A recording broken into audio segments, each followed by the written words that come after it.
Bismillahirrahmanirrahim. Assalamualaikum warahmatullahi wabarakatuh. Alhamdulillahirabbil alamin wassalatu wassalamu ala Rasulillah la haula wala quwata illa billah amma ba'du. Saudaraku yang berbahagia yang dirahmati Allah Subhanahu wa taala, mari belajar bersama, berdakwah bersama, tebarkan manfaat. Jadikan media sosialmu sebagai pemberat timbangan amal kebaikan kelak di akhirat. Saudaraku, belajar kita kali ini bertema 9 orang yang membuat kerusakan di bumi. Al-Quran menceritakan tentang 9 lelaki yang merusak negeri Nabi Soleh alaihi salam, yaitu negeri Al-Hijr. 9 orang ini adalah orang-orang yang bertanggung jawab atas penyembelihan unta betina yang merupakan mukjizat Nabi Soleh. Dan kebiasaan mereka adalah membuat kerusakan di muka bumi dengan segala macam kemaksiatan. Kemudian Allah Subhanahu wa taala azab mereka dengan azab yang berat.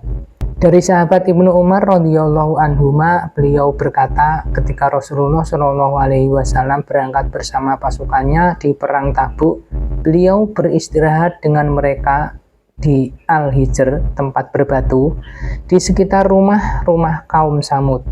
Para sahabat menimba air dari sumur-sumur yang digunakan oleh kaum Samud untuk minum, membuat adonan dengan airnya dan memasang kuali dengan memasukkan daging ke dalamnya.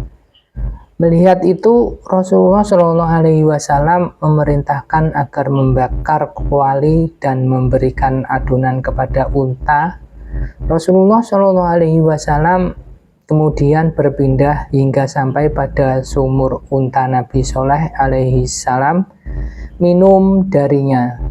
Rasulullah Shallallahu alaihi wasallam melarang para sahabat untuk masuk pada kaum yang diazab sembari bersabda, "Janganlah kalian masuk pada kaum yang diazab kecuali kalian dalam keadaan menangis. Jika kalian tidak menangis, janganlah memasuki, karena aku khawatir kalian akan ditimpa azab sebagaimana azab yang menimpa mereka." Hadis riwayat Ahmad. Syekh Syu'aib Al-Arnaud mengatakan bahwa sanad hadis ini sahih sesuai syarat Bukhari dan Muslim. Dari hadis di atas terdapat pelajaran kaum Samud menolak ajaran Nabi Soleh dan menyembah berhala. Ini menunjukkan bahwa kesombongan dan penolakan terhadap kebenaran dapat mengundang azab Allah. Mereka diazab dengan gempa bumi dan petir yang disertai dengan batu-batu besar. Kedua, mereka tidak bersyukur atas nikmat yang diberikan Allah seperti unta betina mukjizat Nabi Soleh yang bisa menghasilkan air dan susu. Mereka malah menganggap unta itu sebagai beban dan membunuhnya. Ketiga, kisah kaum Samud mengingatkan kita untuk senantiasa taat kepada perintah Allah dan menjauhi segala larangannya. Kaum Samud yang beriman kepada Nabi Soleh dan menerima ajarannya diselamatkan dari azab. Keempat, azab yang menimpa kaum Samud adalah sebagai pelajaran dan peringatan bagi umat manusia agar tidak mengulangi kesalahan mereka.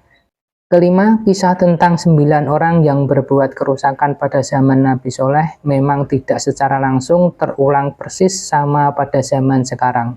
Namun, prinsip dan perilaku jahat yang mereka tunjukkan seperti bisnis remang-remang seperti judi, obat-obatan, penyelundupan, korupsi, dan bisnis-bisnis yang tidak etis seperti praktek mafia tanah, perampasan tanah, pengaplingan laut, dan pengerusakan alam bisa kita temukan di zaman sekarang. Ayat Al-Quran tentang 9 orang yang membuat kerusakan di bumi. Allah Subhanahu wa taala berfirman, "Dan di kota itu ada 9 orang laki-laki yang berbuat kerusakan di bumi, mereka tidak melakukan perbaikan." Terjemahan Al-Quran surat An-Naml ayat 48. Nama ke-9 orang tersebut ialah Da'ma, Daim, Harma, Harim, Da'ab, Sawab, Riyab, Mista, dan Qadar ibnu Salib.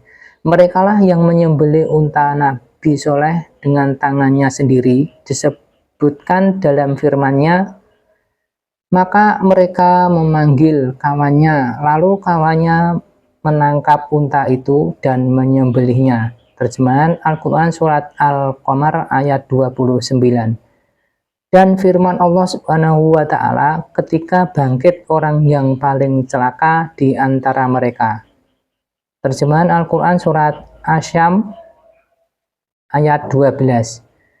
Saudaraku yang berbahagia, yang dirahmati Allah Subhanahu wa Ta'ala, itulah tadi belajar kita kali ini, mudah-mudahan dapat dipahami.